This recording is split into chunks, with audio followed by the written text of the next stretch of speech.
But in the last 5 years, we've published now many papers in peer-reviewed journals. I just want to summarize some of them. One is that it's obvious that all chronic illness is accompanied by some degree of depression and anxiety. Sometimes people don't even know that what the reason is, but they call it free-floating anxiety, depression. There's always accompanying inflammation with that, and there's chronic illness. They all go together, and sometimes the depression and anxiety and inflammation precede the disease by decades. That's one thing we found. The second thing we found, which was very interesting, is we did a 1-week study on a meditation retreat over here when we collaborated with Harvard and UCSF and Scripps here down the street and Duke University.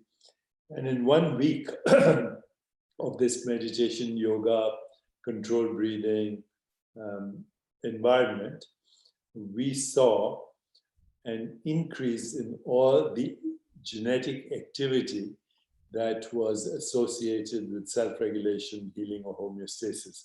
Some genes went up 17-fold over baseline.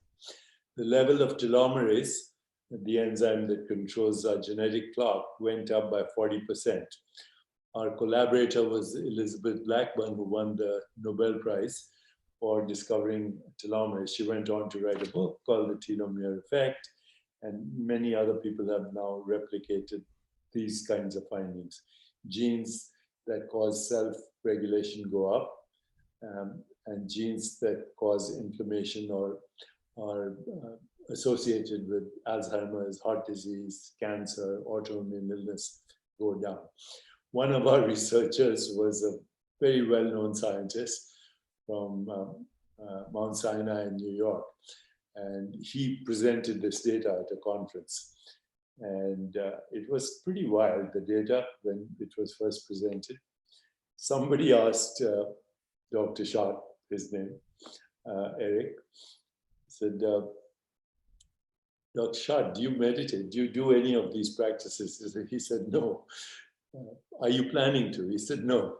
You showed us these amazing findings right now on these practices. He said, yes, I'm going to figure out how to make drugs out of these. So that is still a huge mindset that doctors do not yet believe that the integrative approach that you are talking about actually is the right solution